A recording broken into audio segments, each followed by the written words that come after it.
hoy frutas.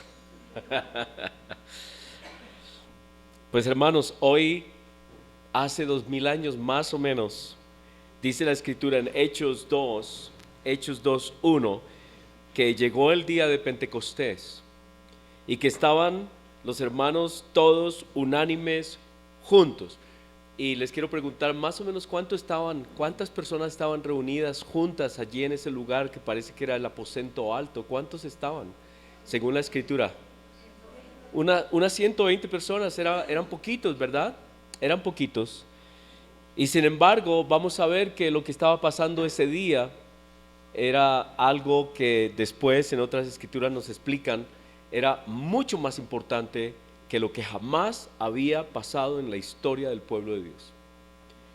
Estaban unánimes juntos, y hablando de unánimes, creo que esa palabra unánimes, no sé si la podamos aplicar hoy al mundo cristiano. ¿Será que estamos unánimes? ¿Cierto? Tantas ideas.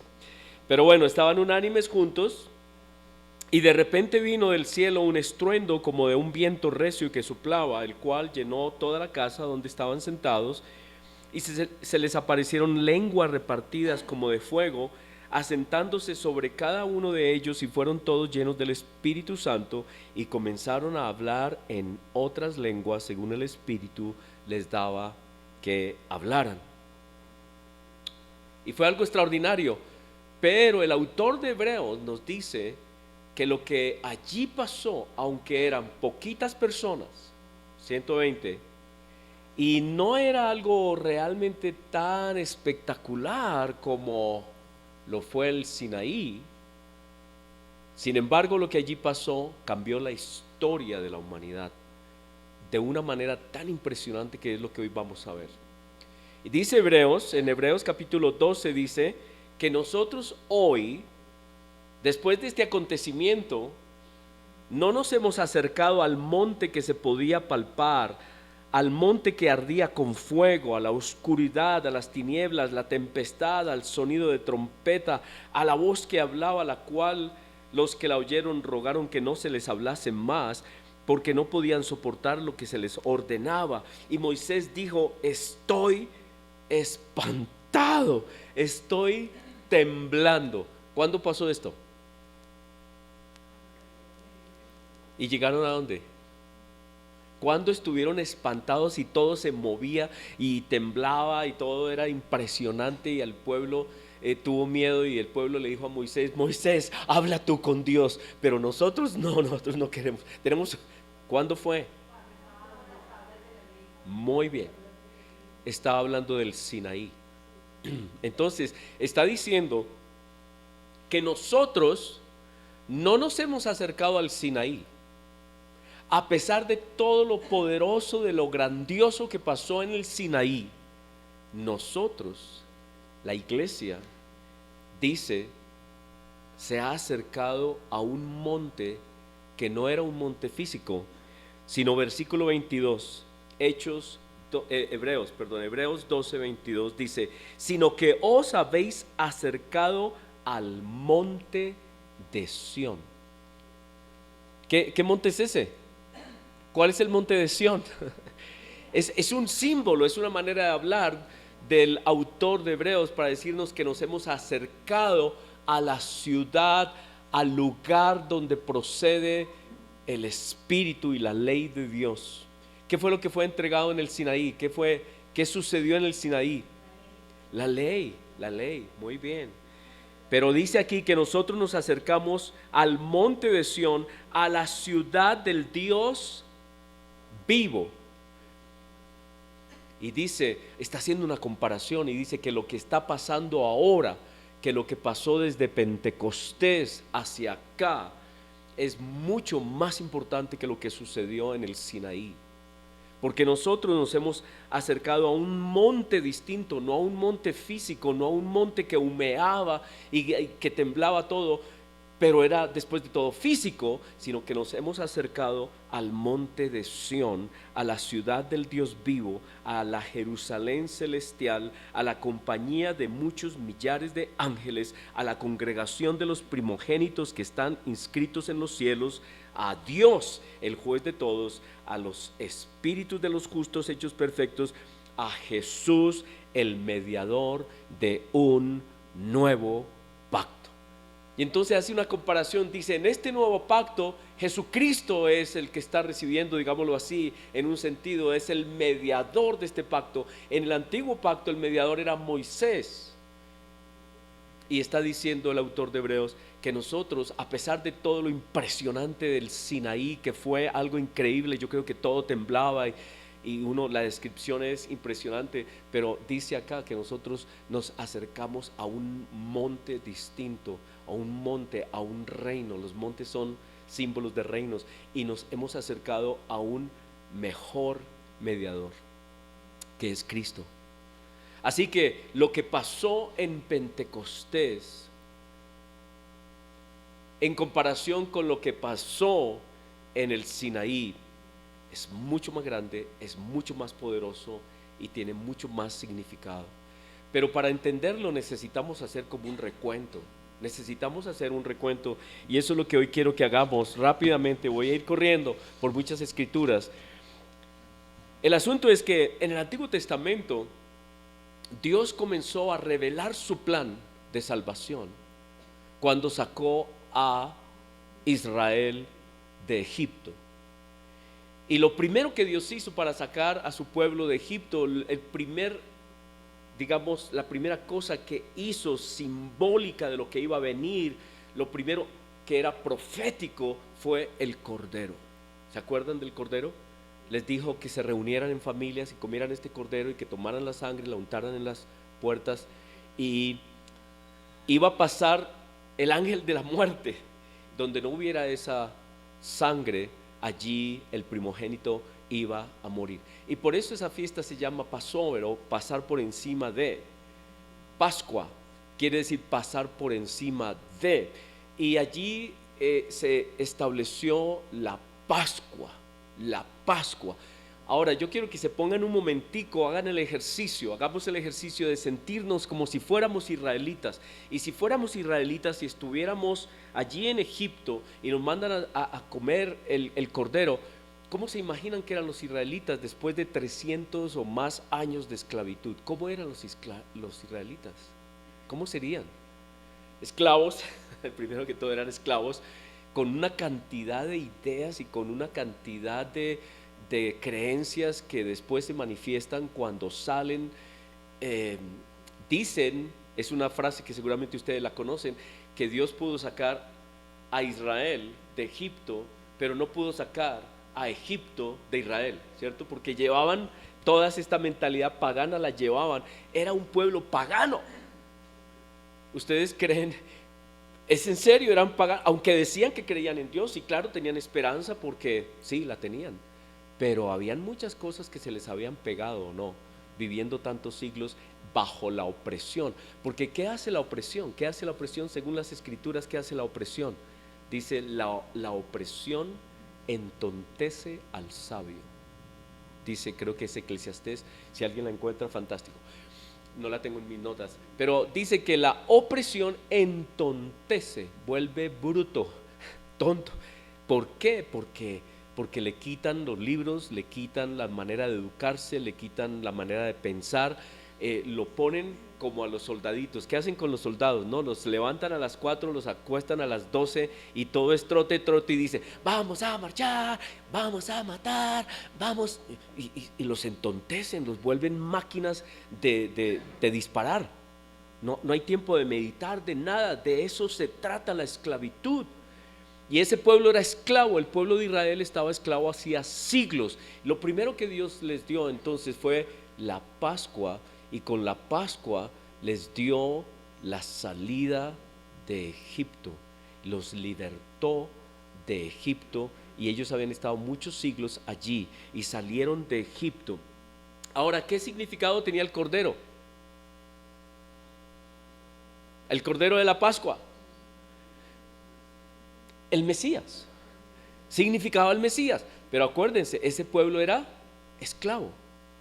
Ese pueblo, ¿sería que entendió que esto significaba que venía el Mesías y que el cordero era el Mesías? ¿Sería que ellos lo entendieron? No, Ellos no entendieron, ellos creyeron que era una conmemoración, una comida y que cada año iban a estar celebrando con esa comida la liberación de Egipto. Eso era todo, hasta ahí llegaban, hasta ahí comprendían. Porque Dios se revela progresivamente y va revelando cosas. Y Dios estaba revelando cosas. Ellos no entendían por qué tenían que comerse ese cordero. ¿Qué tiene que ver un cordero con todo? ¿Y qué tiene que ver la sangre en la puerta? Este Moisés anda como loco. ¿Cómo le vamos a echar sangre a la puerta? Pero es que está medio loco. ¿O no? Uno diría, no, yo no hago eso. Pero lo hicieron por fe, porque Moisés les dijo, y si ustedes no ponen sangre en su puerta, allá va a haber un muerto. Y después de todas las plagas que habían pasado, dijeron, mejor que obedezcamos, así que pusieron la sangre. Pero el cordero significaba Cristo, salvación, el Salvador. Y allí se comenzó a anunciar para ellos y para nosotros que ese cordero era el Mesías, el Cristo.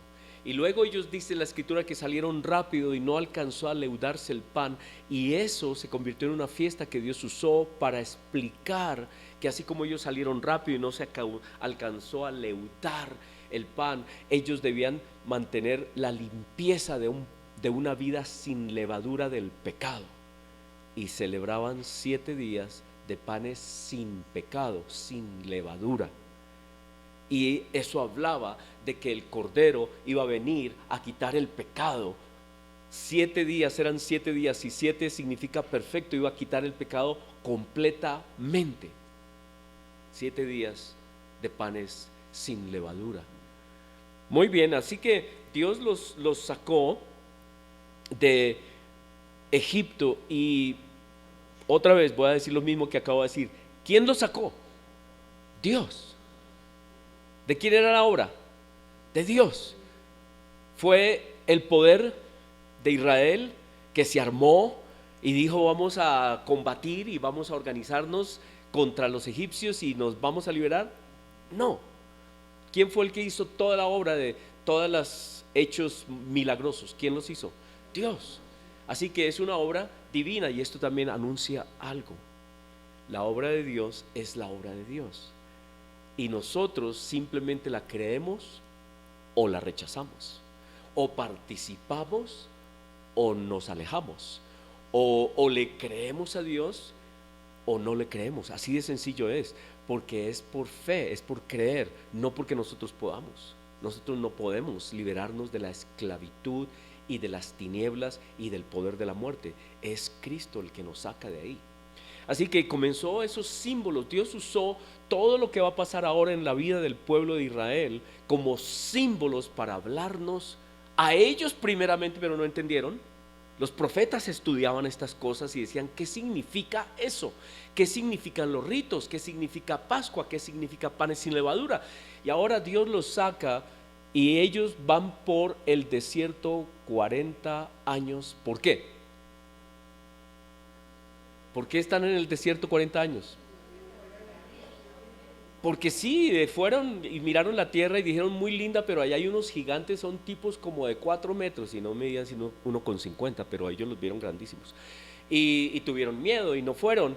Y entonces Dios les dijo, según el número de días que estuvieron mirando la tierra y reconociéndola y todo lo demás, así estarán el número de años en el desierto, porque no creyeron, y los hijos de ustedes van a heredar la tierra que yo tengo para ustedes, y les voy a dar una tierra. Y bueno, estuvieron dando vueltas en el desierto durante 40 años. Y entonces era un pueblo, ¿qué? Era un pueblo, ¿cómo se llama un pueblo que vivía dando vueltas? Era un pueblo nómada. Era un pueblo nómada. Pero, devolvámonos un poquito. Apenas salen ellos de Egipto, pasan el Mar Rojo, Dios los libera y van caminando, y dice Éxodo 19 que al tercer mes llegaron a una planicie y a un monte, al monte del Sinaí, en el tercer mes. Y todos los judíos, ustedes entran a Doctor Google, averiguan Pentecostés. Pentecostés se llama así esta fiesta de nuestro tiempo, pero antes de Cristo tenía otros nombres. Sin embargo, era la misma fiesta, era la misma fiesta. Ahora vamos a ver por qué se llamaba de otras maneras. Pero el asunto es que todos los judíos están de acuerdo que Dios dio la ley en el día de Pentecostés. Dios dio la ley en el día de Pentecostés. ¿Qué importancia tiene la ley? ¿Qué importancia tiene la ley? La ley no era solamente los 10 mandamientos. Los 10 mandamientos eran el fundamento de todo un cuerpo de leyes que se llamó la constitución del pueblo de Israel y que fue lo que le dio la identidad como nación a Israel. Toda nación necesita un grupo de leyes, un cuerpo de leyes, una constitución. ¿Tenemos constitución en Colombia? Claro, nuestra constitución, que la cambiamos, la arreglamos, lo que sea, va creciendo. En el caso de la ley de Dios también igual, había renovaciones, cosas, se hacían actualizaciones de cosas, pero la que Dios le dio a Moisés en el Sinaí era la constitución que hizo oficialmente al pueblo de Israel una nación el día de Pentecostés.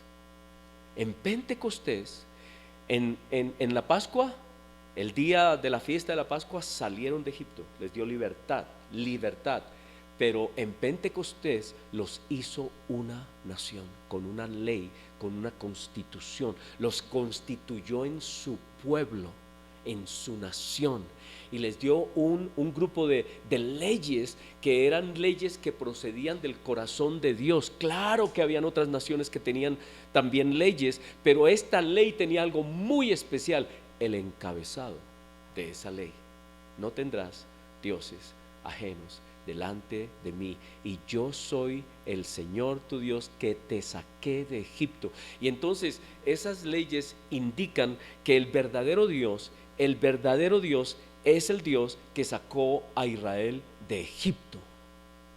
Ellos tenían que saber que ese Dios que los sacó de Egipto era el que les daba esas leyes. Ahora, ¿cómo eran esas leyes? Vamos a leer cómo eran esas leyes. Deuteronomio 4 dice así: miren, yo les he enseñado estatutos, decretos, como el Señor mi Dios me mandó, para que hagáis así en medio de la tierra en la cual entráis para tomar posesión de ella. Guardadlos pues, ponedlos por obra, porque esta es vuestra sabiduría. Así que era una ley sabia. ¿Y ellos cómo eran antes? Un pueblo torpe, un pueblo pagano, lleno de mañas, lleno de idolatrías, llenos de toda clase de cosas que se les habían pegado. Ellos sabían cosas de Dios, pero también se les habían pegado otras cosas terribles que se dejan ver cuando Moisés se demora en el monte. ¿Qué hicieron cuando Moisés se demoró? Eso era lo que había en el corazón de ellos. Ellos creían que Dios era como un becerro. Eso tenían que sacarlo, y eso iba a tomar años. Sacar esa mentalidad de esclavos iba a tomar años, y Dios les dio una ley de sabiduría para que cuando ellos la practicaran, sacaran de su cultura, de su idea, de su manera de vivir, las ideas paganas, equivocadas que tenían de Egipto. Dice: será vuestra sabiduría y vuestra inteligencia ante los ojos de los pueblos, los cuales oirán todos estos estatutos y dirán: ciertamente pueblo sabio y entendido, nación grande es esta. Porque ¿qué nación grande hay que tenga dioses tan cercanos a ellos como lo está el Señor nuestro Dios en todo cuanto le pedimos? ¿Y qué nación grande hay que tenga estatutos y juicios justos?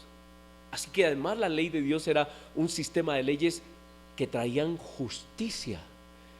Justicia quiere decir justicia, que pensaba en todo el mundo. Una cosa que se me viene solamente en la mente: no debía haber esclavos ni pobres entre la nación de Israel. Nunca se cumplió, pero al menos estaba la ley, porque el ser humano es terco, y los seres humanos son terribles, y aún los hombres de Dios, la locura. Nosotros a veces creemos que los hombres nos van a salvar. Los reyes de Dios cometieron errores también. Salomón cometió errores. Salomón oprimió a su pueblo. Y por eso fue la división, ¿no? Por eso se dividieron en el pueblo del norte y en el pueblo del sur. ¿Por qué? Porque Salomón oprimió a su pueblo. ¿Se acuerdan del hijo? ¿Cómo se llamaba el hijo de Salomón? Roboam. Y Jeroboam era el que se estaba rebelando y dijo: no nos aguantamos más estas injusticias. Pero no era porque la ley de Dios fuera injusta, sino porque el ser humano es injusto, es malo, el ser humano. Así que olvidemos los seres humanos, cualquiera que suba hace locuras, porque no siguen la ley justa de Dios. Así que la ley de Dios era justa. ¿Qué nación hay que tenga estatutos y juicios justos como es toda esta ley que yo pongo delante de vosotros? Así que Dios les dio esa ley a su pueblo y les dijo: esta es la ley, esta es la constitución que los va a gobernar, esta es la ley que los hará una nación sabia, que les dará comprensión y les dará grandeza por encima de otras naciones. Y otras naciones van a venir y van a decir: wow, ¿por qué ese país es tan próspero? ¿Por qué esa gente es tan saludable? ¿Por qué les va bien en todo? Porque ellos tenían una ley que era justa, que era sabia, principios sabios. Y uno va a esa ley y encuentra principios sabios de toda clase. Tiene que ver con la familia, tenía que ver con la sociedad, con los animales, con el descanso, con la tierra, con todo tenía que ver la ley de Dios, con todo. La tierra tenía que descansar también.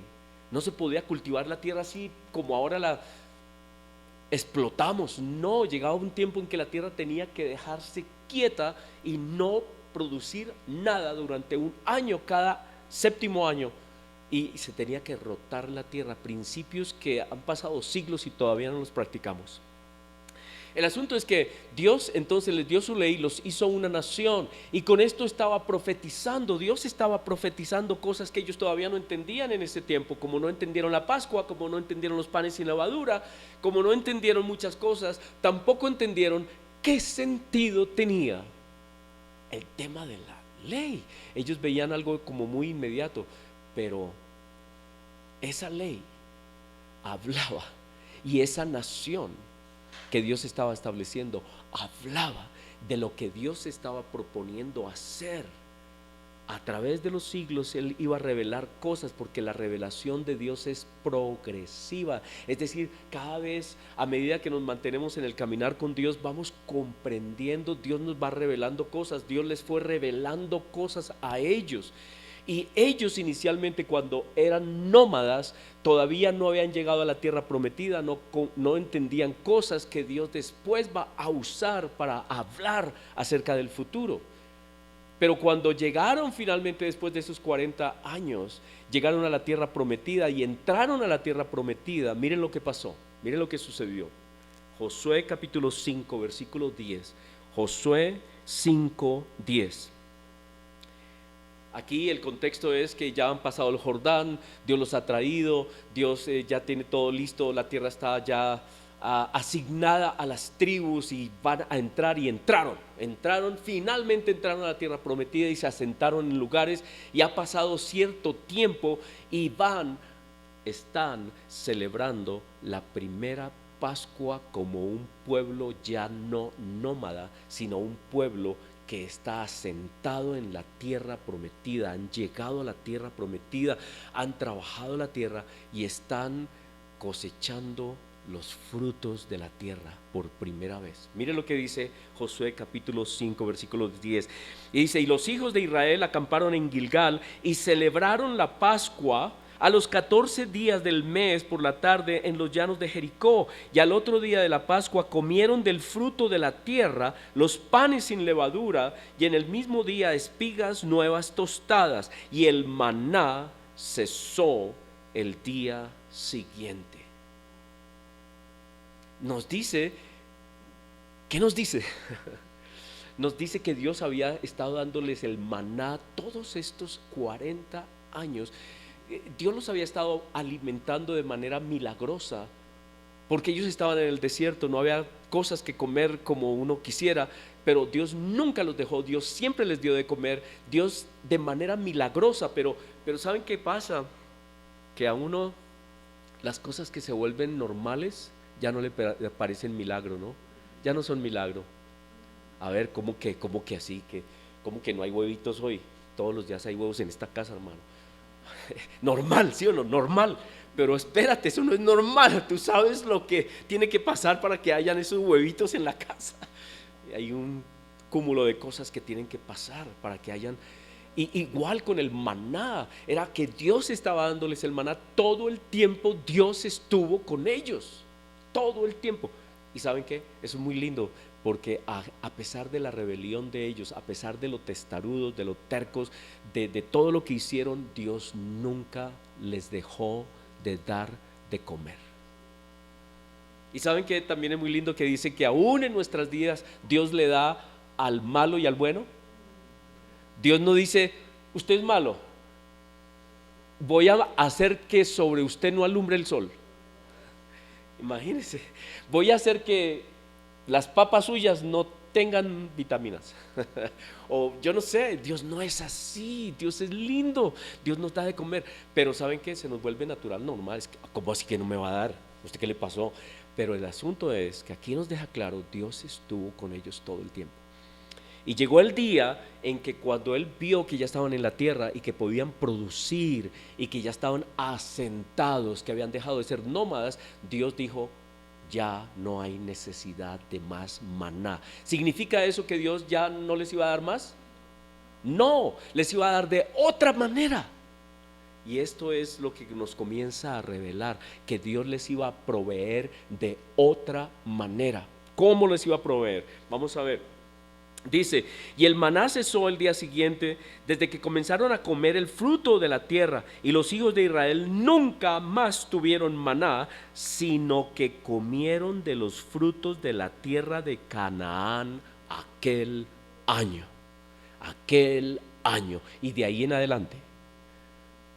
¿Y qué nos dicen las escrituras por todas partes? Que Dios era el que les proveía buenas cosechas, Dios les daba el agua, el sol, Dios les daba todo para que hubieran buenas cosechas. Y las cosechas entonces se volvieron instrumentos de Dios para anunciar el futuro.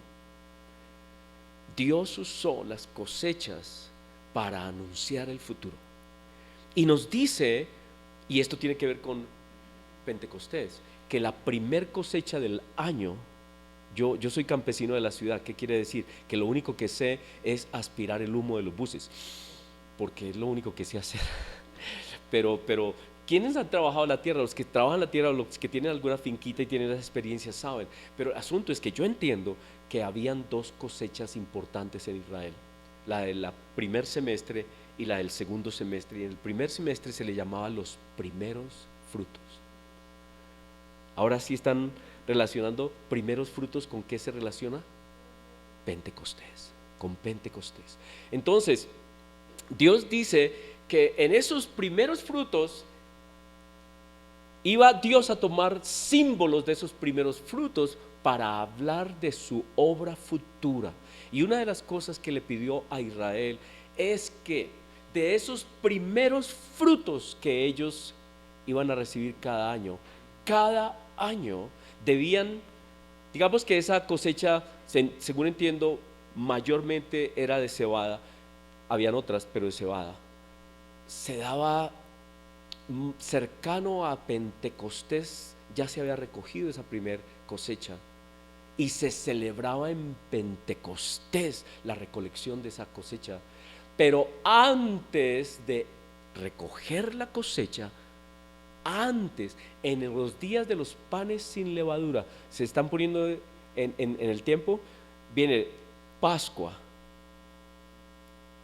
que representa la muerte de Cristo. Luego viene resurrección. De resurrección a Pentecostés hay 50 días. ¿Sí? ¿O no? ¿Están de acuerdo conmigo o no? Los que digan no, está bien. Lo que quiero decirles es que desde el Antiguo Testamento Dios hizo una conexión entre un rito que Él estableció con Pentecostés y lo que pasa cuando Cristo viene a esta tierra. En el Antiguo Testamento Él escogió un rito que se trataba de lo siguiente: cuando esa primera cosecha ya estaba como dando algo de fruto, en el tiempo de los panes sin levadura, se recogía un manojito de esos frutos que se veían venir y se llevaban y se ofrecían a Dios en fe, sabiendo que venía la cosecha. A eso se llamaba la gavilla mecida. A eso se llamaba la gavilla mecida. Y Pablo en el Nuevo Testamento dice que la gavilla mecida representaba a Cristo resucitado. Entonces, lo que yo quiero que vean es cómo Dios va revelando cosas. Ellos no entendían ni forro de eso. Todavía no sabían qué era. Ellos tenían que hacer las cosas por fe, creyéndole a Dios. Dios manda y ellos tenían que hacerlo. Ellos tenían que tomar este manojo de frutos de esa primera cosecha, llevarlo, y miren lo que dice. Le voy a leer lo que tenían que hacer. Levítico 23. Dios dio por anticipado estas normas. Levítico 23, versículo 10 dice: habla a los hijos de Israel y diles: cuando hayáis entrado en la tierra que yo os doy y seguéis su mies, traeréis al sacerdote una gavilla por primicia de los primeros frutos de vuestra siega. Una gavilla es un manojo. ¿Qué dice? Gavilla, por primicia de los primeros frutos de la tierra. Y el sacerdote mecerá la gavilla, la ofrecerá mecida. ¿Sí? Representaba a Cristo resucitado. Dios anunciando desde el Antiguo Testamento lo que iba a hacer en el Nuevo. Pero eso estaba velado para ellos. Es con el tiempo que la iglesia comprende todos esos ritos, todas estas cosas. Y Pablo escribe en 1 Corintios 15:20. 1 Corintios 15:20 dice: mas ahora Cristo ha resucitado de los muertos, primicias de los que durmieron es hecho. 1 Corintios 15:20. Lo que yo quiero decir es que Dios usó todas las cotidianidades de la vida, del trabajo y de la labor del pueblo de Israel para anunciar a Cristo desde el Antiguo Testamento. Y ellos tenían todas estas evidencias para decir esto: ¿qué significa? ¿Qué significa la Pascua? ¿Qué significa panes sin levadura? ¿Qué significa la gavilla mecida? ¿Qué significa la fiesta de las semanas? Porque la fiesta de Pentecostés, que fue llamada así después, inicialmente fue llamada la fiesta de las semanas, la fiesta de los primeros frutos, la fiesta de la primer cosecha. Y esto tiene mucho que ver con lo que Dios está haciendo en Pentecostés, porque hay un mensaje muy grande, enorme. Dios se propone salvar a todos los que crean en Él, a todos. Y el primero de esa obra es Cristo. No porque Cristo, es que hay gente que confunde este asunto cuando hablan de que Cristo es el primogénito de la creación, creen que es porque Dios creó a Cristo. No. No es así. Es el primogénito porque Él era plenamente Dios y plenamente hombre. Y Él es el primero de los hombres que es transformado a la manera como Él está ahora en el cielo. Y lo que nos está diciendo es que Él es el primero de esa cosecha que somos nosotros. ¿Los estoy enredando mucho? Y que eso estaba anunciado desde el Antiguo Testamento.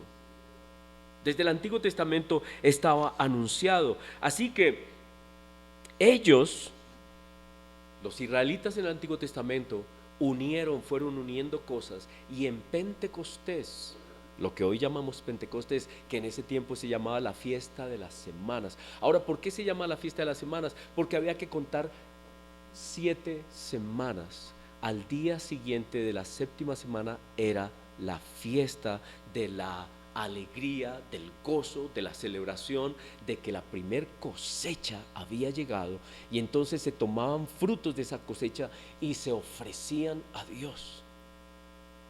Y en esa ofrenda que se hacía en ese día de la fiesta de las semanas, que después se conoció como Pentecostés, en ese día de Pentecostés en el Antiguo Testamento se llegó a celebrar varias cosas. La primera cosa es que en Pentecostés Dios les dio la ley, les dio la constitución que los hizo independientes, una nación independiente. Segundo, celebraban que Dios los había sacado de la oscuridad y los había pasado a la luz. Los había sacado de la esclavitud y de la opresión del pecado a la libertad de ser una nación. Celebraban ser una nación. Y también celebraban definitivamente que Dios era fiel proveedor.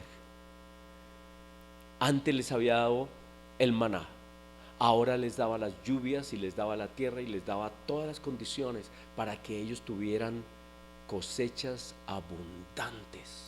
Y entonces en Pentecostés ellos celebraban con la abundancia de la cosecha, de lo que Dios les había dado, y iban y celebraban y hacían ofrendas en el templo o en el tabernáculo, y hacían todas estas ofrendas a Dios en agradecimiento de que Dios es fiel proveedor.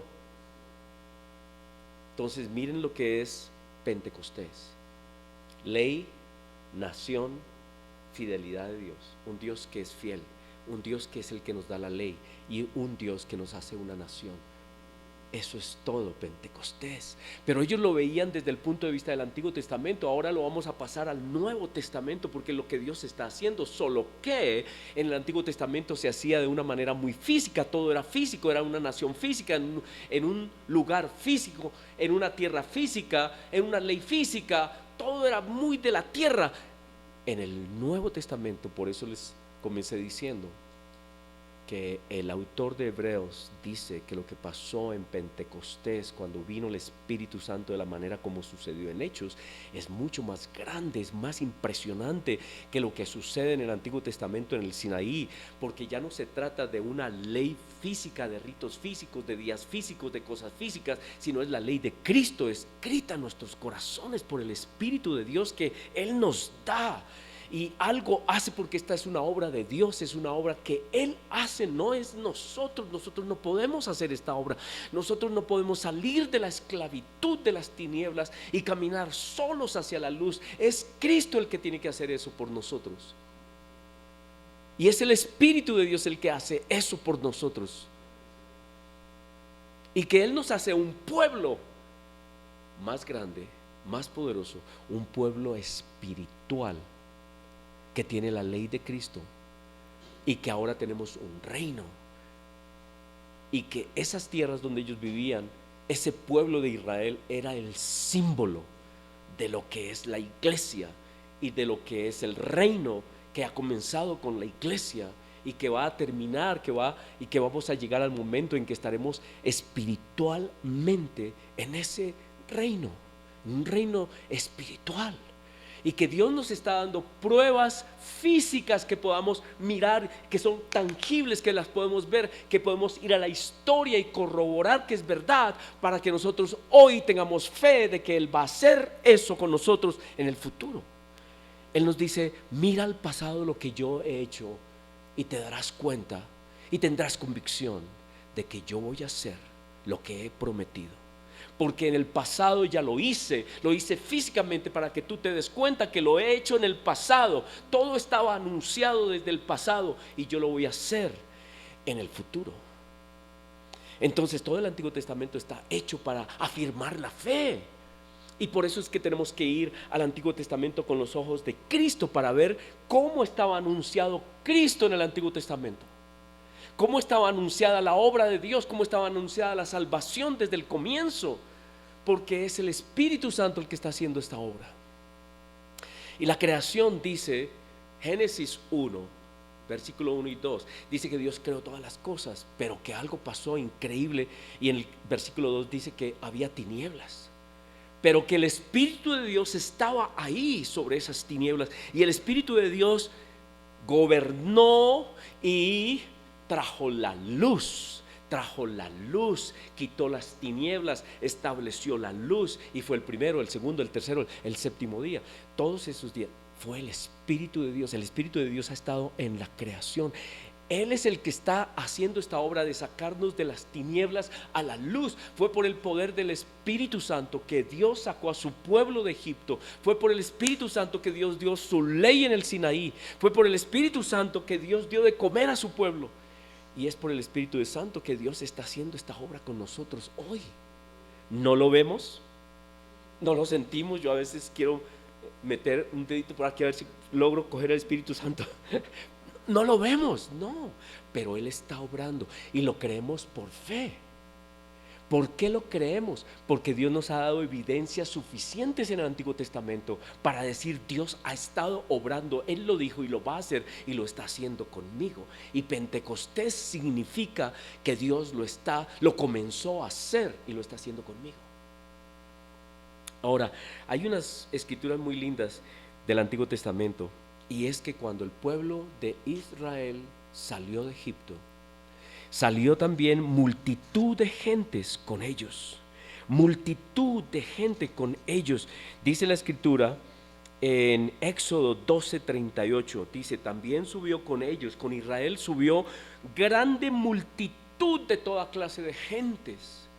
¿Quiénes eran esas personas? ¿Saben quiénes fueron? Eran personas que cuando Moisés estaba obrando los milagros de Dios, al comienzo estaban asombrados y no obedecieron, pero en la segunda, la tercera, la cuarta, como en la sexta o séptima de las plagas, dijeron: Moisés está hablando de un Dios que es superior a los dioses de Egipto, y tuvieron temor y obedecieron. Y si ustedes lo ven en Éxodo 12:38, dice que estas personas comenzaron a obedecer desde el tiempo de la plaga del granizo. O sea que quedaban la del granizo, las langostas, las tinieblas y los primogénitos. 4 plagas. ¿Cuántas fueron las plagas en total?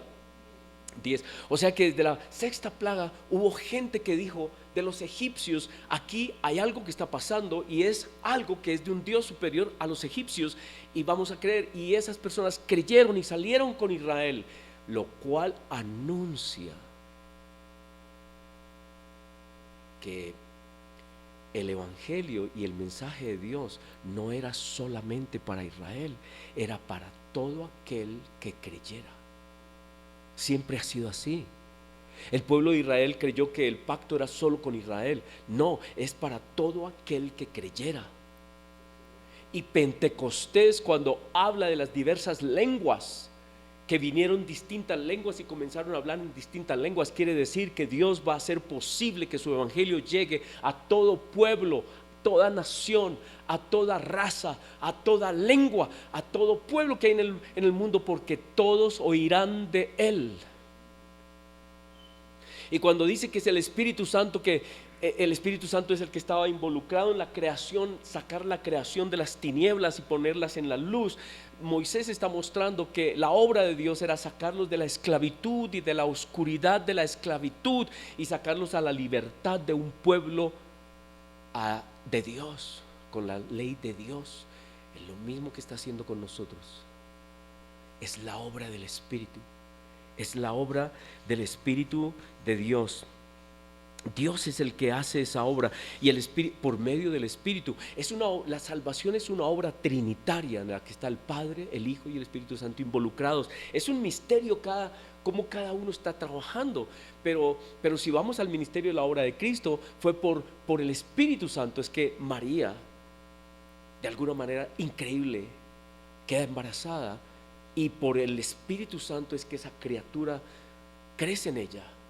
Es por el Espíritu Santo que Cristo hace su ministerio y enseña. Es por el Espíritu Santo que Cristo se somete al Padre. Es por el Espíritu Santo que Cristo hace milagros. Es por el Espíritu Santo que Cristo saca demonios. Es por el Espíritu Santo. Es por el Espíritu Santo que Él venció en el desierto. ¿Se acuerdan? Que dice que fue por el Espíritu Santo lo llevó para ser tentado, pero el Espíritu estaba con Él. Es por el Espíritu Santo y por el poder del Espíritu Santo que Cristo fue con gozo a la cruz. Y es por el Espíritu Santo que Cristo es resucitado. ¿Dónde dice eso? Romanos dice que fue el Espíritu Santo. Dice, yo quiero leer esa escritura, la tengo en alguna parte. Romanos 8, creo que es el 11, dice que el Espíritu que resucitó a Cristo es el mismo Espíritu que nos va a resucitar a nosotros. Es el Espíritu.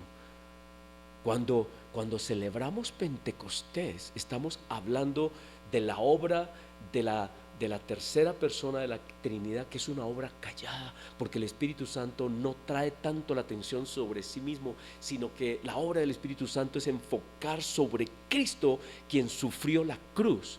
Pero el Espíritu Santo está detrás, apoyando toda esa obra, manifestando toda esa obra, convenciendo al mundo de pecado, trayendo a la gente al arrepentimiento, viviendo en ellos, porque el Espíritu Santo, una vez que nosotros creemos en Cristo, el Espíritu Santo viene a nuestra vida y somos sellados. ¿Qué quiere decir somos sellados? Que somos ahora de Cristo. Somos pertenencia de Él, nos compra con su sangre y nos da las arras, que es la seguridad de que Él va a hacer lo que nos ha prometido, de que ninguna de sus palabras va a quedar sin ser hecha. Y como cumplió en el pasado, va a cumplir en el futuro. Así que Pentecostés es una declaración de que Dios va a hacer lo que Él dijo que va a hacer. Y somos una nación. Y así dice en el Nuevo Testamento, dice que ahora nosotros tenemos esa ley de Dios en nuestra mente. Esa ley que Dios está escribiendo por su Espíritu en nosotros es la mente de Cristo. El Espíritu de Dios está escribiendo en nosotros, no sé cómo, de una manera misteriosa. Es el Espíritu que está trabajando en nosotros y está escribiendo la ley de Dios en nosotros. Y yo lo creo. Y yo lo creo. Ahora, que mi carne me juegue malas pasadas, sí, siempre va a ser así, es un lío. Esta carne es terrible, esta carne es débil, esta carne es cansona, es horrible, esta carne a veces uno quisiera dejarla en otra parte y salir corriendo. Pero aún así, Dios está obrando en nosotros, como obró con ese pueblo rebelde en los 40 años en el desierto. Dios nunca dejó de darles el maná. Dios no nos va a dejar a pesar de nosotros. Si tú has creído y tienes tu fe puesta en Cristo Jesús, Él seguirá dando el maná en tu vida. Él seguirá ahí trabajando contigo. Tal vez como las tortugas, ¿no? O ese dicho que dice 2 pasitos para adelante y 1 para atrás, pero ahí vamos, ahí vamos. Dios no nos dejará. Él está haciendo esa obra, Él la está haciendo. Y mire lo que dice en 1 de Pedro 2:9. Dice, ahora nosotros somos el pueblo de Dios, nosotros sois linaje escogido. Y se hace referencia a que somos escogidos por gracia, así como Israel. Israel, ¿qué pueblo era? Era un pueblo esclavo, era un pueblo lleno de mañas y lleno de cosas horribles, pero Dios lo escogió por gracia y lo sacó de Egipto, le dio su ley, lo dignificó y lo hizo su pueblo santo. Eso es lo que Dios está haciendo conmigo. Dios me dice, Héctor, yo sé quién eres tú, yo sé de dónde saliste, yo sé de dónde te saqué, de la Babilonia en la que andabas, en las locuras en las que tú andabas. Tu vida no iba a ser nada buena. Y es cierto, no les cuento para que no se vayan a aterrar, pero Dios me sacó de allá y me dice, yo te hago linaje escogido, yo te hago real sacerdocio. Eso dice acá. Entonces Dios nos declara reyes. Y yo, y dice Dios, sí. No es por ti, es porque yo lo voy a hacer en ti. Es por gracia. Dios lo está haciendo por gracia. Él me ha escogido y me dice que yo soy real sacerdocio, que todos nosotros, la iglesia, es una nación santa, es un pueblo que Dios adquirió para Él, por la sangre de Cristo nos adquirió para Él, y que esto no es tanto de nosotros, a nosotros nos corresponde confesar y creer y buscar y decir y clamar y decir: Señor, haz tu obra en mí, porque yo soy un fracaso. De nosotros mismos somos un fracaso. Romanos 7, ¿no? Pablo dice: esta carne me tiene hasta aquí, pero al final dice: gracias doy a Cristo por su obra, si no, yo no tendría ninguna esperanza. Es Cristo, por eso tenemos que vivir por fe, y vivimos por fe y le confesamos por fe, porque esto es por Él, porque Él lo está haciendo, es la obra de Él. Nosotros solamente necesitamos seguir su luz, guiarnos por Él, a caminar en fe. Es lo que tenemos que hacer. Él va a hacer esas cosas. Pueblo adquirido, dice, para que anunciéis las virtudes de aquel que os llamó de las tinieblas a la luz. Él nos llamó ¿de dónde? De las tinieblas a la luz. Él. No es que, ay, San Héctor Barrero, ese no tiene esperanza, está perdido, ese no tiene nada. Es Cristo. Dice Él me sacó de las tinieblas en las que yo andaba y me dio una ley sabia, y me dio su espíritu y me está transformando y me está cambiando. A mí me corresponde alabarle y me corresponde buscarle y glorificarle y darle siempre gracias y confesarle y decirle: sí, Señor, haz tu obra en mí, Señor. Esa es mi parte, y Él hace la obra. Eso es lo que Él hace la obra. Dice: vosotros que en otro tiempo no erais pueblo, vivíamos por allá alejados, pero que ahora sois pueblo de Dios, que en otro tiempo no habíais alcanzado gracia o misericordia, pero que ahora habéis alcanzado misericordia. Dios nos llama por su misericordia, igual que lo hizo con Israel. Pero otra vez, comencé diciendo que lo que Dios ha hecho en Pentecostés, en el Nuevo Testamento, es mucho más poderoso y más grande que lo que Dios hizo en Pentecostés en el Antiguo Testamento, en el Sinaí. Dios lo está haciendo ahora adentro en mi alma, en mi ser, en mi corazón. Él me está dando sus leyes, Él las está escribiendo en mí, Él me está transformando, Él está trabajando conmigo, Él me está llevando de gloria en gloria. Y aunque este cuerpo le duela a uno todo, ¿cierto? Después de los 50, al que no le duela nada, ¿qué pasa? Está muerto. Es porque está muerto ya, porque a todos nos duele algo, ¿cierto? Esta mañana estaba hablando con un hermano que me decía: no, me está doliendo acá y me está doliendo allí, me está doliendo, pero ya me toca aguantarme. Le dije: Gabrielito, yo estoy en las mismas. Ya nos toca aguantarnos los dolores, ¿cierto? Ahí vamos, pero ¿cómo nos sentimos? En victoria, hermano. Pero ahí vamos. ¿Por qué? Porque la obra la está haciendo Cristo. Y saben que los momentos de mayor debilidad, en las enfermedades, nos parece difícil comprenderlo. En esos momentos Cristo se glorifica en nosotros. ¿Cómo lo hace? No sé. Pero ¿saben qué? Cuando uno está en esa debilidad, y cuando uno se siente morir, y cuando uno está mal, y cuando uno se siente miserable, es cuando uno dice: Señor, aquí estoy, Señor, te amo. Cuando uno tiene plata, está bien, dice: que Dios ni que nada, me voy para piscina, ¿cierto? Dios hace su obra de maneras increíbles.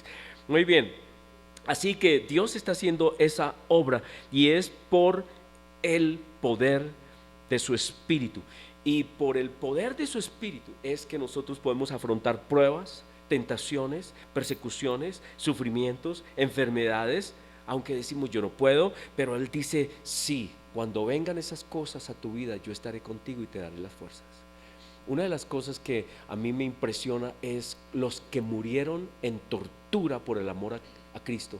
Yo digo: uy, Señor, a mí no me vas a meter en eso, ¿cierto? No me vas a poner, porque a mí me dicen: Héctor, niega el nombre de Cristo. Y yo, ¿qué hago, no? ¿Qué hago? Es durísimo. Yo me he puesto a imaginar y yo digo: yo no puedo, Señor. Pero ¿sabe qué ha pasado? Dios hace posible. Dios nos dará el poder en ese momento. Y eso lo dice en Mateo. Dice que cuando estemos en esas cosas, dice: ustedes tranquilos, porque yo voy a hablar por ustedes. Es increíble, Dios nos va a dar la fuerza. ¿Saben que una de las cosas que más me angustia a mí, que yo me pongo muy que como sensible, y es que yo tuve una fiebre de niño, muy chiquito, estaba muy pequeño, y me dio una fiebre altísima, y yo me acuerdo que todo se me venía encima, era una, ¿cómo se llama? ¿Una qué? Como delirio, esas cosas que uno siente que uno está soñando como pero despierto y por la fiebre que uno tiene, ¿ah? Delirando, sí. Y yo me acuerdo donde estaba, en la casa de mi abuela, y estaba en un cuarto allí y se me veía todo, todas las puertas, el techo, todo se me venía. Y desde entonces yo le tengo mucho respeto a lugares apretados donde no me puedo mover, a las multitudes. Yo no voy a lugares donde hay mucha gente, cuando hay conciertos o cosas así por el estilo. Yo digo, hasta luego, nos vemos. Yo no voy al campín. Creo que he ido en mi vida una o dos veces, y eso porque estaba desocupado. Nos llevaron de la escuela alguna vez, pero yo, cuando yo siento mucha gente, comienzo a asfixiarme, y yo le digo a Paulinita: mami, yo le pido a mi padre que no me vaya a dejar morir así asfixiado, porque yo me he imaginado, perdónenme que les confiese. Me he imaginado que si hubiera un terremoto y yo quedara en alguna parte así quieto, donde yo no me puedo mover, y que todo está encima de mí, yo me muero del susto. No del terremoto, sino del susto. Me muero del susto. Digo, Señor, no me pases por ahí. Pero ¿saben qué? La escritura dice que cuando se tiene que ver con dar testimonio, Él nos dará la fuerza. Él nos dará el poder para dar testimonio de su nombre. Él lo hará. Eso es lo que dice Pedro, primera de Pedro, dice que es por el Espíritu, que por el Espíritu, dice: si sois vituperados por el nombre de Cristo, sois bienaventurados, porque el glorioso Espíritu de Dios que reposa sobre vosotros, ciertamente de parte de la gente Dios es blasfemado, pero por vosotros glorificado. Dios hará posible que nosotros le glorifiquemos en momentos terribles donde creemos que no somos capaces. Dios nos dará el poder para ser capaces. Eso lo hace el Espíritu Santo. Así que por el Espíritu Santo Dios hace una cantidad de cosas impresionantes. Ya para concluir, primero que todo, segunda de Tesalonicenses 2:13 nos dice que el Espíritu Santo nos santifica. Él es el que nos santifica. No es por ritos, no es por cosas que usted hace, no es que no las tengamos que hacer. Tenemos que orar, sí, tenemos que buscar a Dios, tenemos que estudiar las Escrituras, pero quien nos santifica es el Espíritu Santo. Es el Espíritu el que nos transforma. Él es el que nos santifica. Él es el que nos da sabiduría. Efesios 1:17 dice: para que el Dios de nuestro Señor Jesucristo, el Padre de gloria, os dé espíritu de sabiduría. Él es el que nos hace inteligentes. Él es el que nos dice: el pecado no tiene sentido, es una tontería, no vale la pena, no hagas eso, y nos da el poder para no hacerlo. Es el Espíritu Santo. Nos da capacidades, dones para servir a nuestra familia, en la iglesia, en la comunidad. Primera de Corintios 12:7 dice: pero cada uno le es dada la manifestación del Espíritu para provecho, para servir, para bendecir a otros. ¿Quién lo hace? Es el Espíritu. El Espíritu es el que nos da vida. Él es el que nos da vida. Dice Juan 6:33: el Espíritu es el que da vida, la carne para nada aprovecha. Y luego dice algo interesante: las palabras que Cristo habla, porque dice: las palabras que yo os he hablado son espíritu. Cuando Cristo hablaba, oiga, increíble, este versículo me asombra. Cuando Cristo hablaba, salía de él el Espíritu.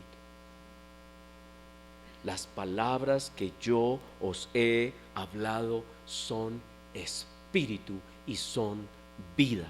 Y adivine dónde están esas palabras: en las Escrituras. Cuando vamos a las Escrituras y estudiamos las Escrituras desde la perspectiva de Cristo, el Espíritu nos transforma y nos habla y llega a nuestra vida. ¿Quieren recibir el Espíritu? ¿Queremos recibir el Espíritu? Estudiemos lo que Cristo dice, porque cuando Él habla en las Escrituras nos transforma con su espíritu, porque sus palabras son espíritu y son vida, y el espíritu no lo vemos, pero hace algo en nosotros. El espíritu es por fe, no por obras. Dice Gálatas 3:5, aquel pues que os suministra el espíritu hace maravillas entre vosotros por las obras de la ley o por el oír con fe. Así que lo que Dios hace en nosotros es por oír con fe. Y luego dice que de nosotros fluye el espíritu cuando nosotros creemos en Cristo. Juan 7:37 dice, en el último gran día de la fiesta Jesús se puso en pie y alzó la voz diciendo, si alguno tiene sed, venga a mí y beba. El que cree en mí, el que cree, pero cree con C mayúscula, el que cree, ¿cierto? Porque ahí ese es un tema muy amplio, ¿cierto? ¿Qué significa creer? Pero aquí el que cree en Cristo, como dice la Escritura, de su interior correrán ríos de agua viva. Esto dijo del Espíritu Santo. Así que, hermano, ¿quieren que fluya el Espíritu de Dios en su vida? Crea y créale a Cristo. Creamos lo que Cristo dice. Y luego dice que el Espíritu Santo de Dios nos da el poder, el amor y el dominio propio. El poder para vivir, el amor para amar como Dios quiere que amemos, no como nosotros queremos, sino como Él quiere, también es por el Espíritu. Así que el Espíritu Santo es el que nos sella. Efesios 1:13, en Él también vosotros, habiendo oído las palabras de verdad, el evangelio de vuestra salvación, y habiendo creído en Él, fuiste sellados con el Espíritu Santo de una promesa que yo voy a agregar acá, una promesa segura. Ya lo vimos, desde el Antiguo Testamento Él viene trabajando, Él es seguro. Y dice, por el Espíritu Santo somos hechos hijos de Dios, porque todos los que son guiados por el Espíritu de Dios, estos son hijos de Dios. Romanos 8:14 y Romanos 8:11, que ya la leí, si el Espíritu de aquel que levantó de los muertos a Jesús mora en vosotros, el que levantó de los muertos a Cristo Jesús vivificará también vuestros cuerpos mortales por su Espíritu que mora en vosotros. Así que seremos resucitados por el poder del Espíritu, como Cristo fue resucitado por el poder del Espíritu. La obra del Espíritu es increíble. ¿No les parece impresionante? A mí me parece increíble. Así que Dios por eso desea dar el Espíritu a toda criatura, a toda persona, a toda persona. Él dice en Lucas 11:13, pues si vosotros siendo malos sabéis dar buenas dádivas a vuestros hijos, ¿cuánto más vuestro Padre Celestial dará el Espíritu Santo a los que se lo pidan? Todo el que pida, Señor, yo quiero tu Espíritu, Señor, dame tu Espíritu. Él da su Espíritu al que le pida su Espíritu, y su Espíritu nos guía al arrepentimiento, nos guía a creer en Cristo, su Espíritu nos sella, su Espíritu nos hace hijos de Él. Así que hoy, hermanos, nosotros celebramos esa obra del Espíritu de Dios. Hoy es Pentecostés, hoy es el cumplimiento de todos esos miles de años atrás que profetizaron este tiempo en el que nosotros estamos viviendo. Nosotros somos cumplimiento de profecías. La iglesia es cumplimiento de profecías que se van a cumplir todavía muchas cosas hacia el futuro. Estamos en esa esperanza, en esa convicción. Eso es lo que Dios hoy quiere que nosotros celebremos. Celebramos varias cosas, que Dios nos dio su ley en nuestro corazón. Celebramos que Dios nos ha hecho su nación santa, su pueblo escogido. Y celebramos que Dios es un Dios de provisión. Nunca nos dejará, siempre nos bendecirá. Él siempre estará con nosotros, a todos los que hemos creído. Señor, te damos gracias a Dios, damos gracias. Y vamos a tomar la cena del Señor. Y mientras que tomamos la cena del Señor, vamos a cantar una canción.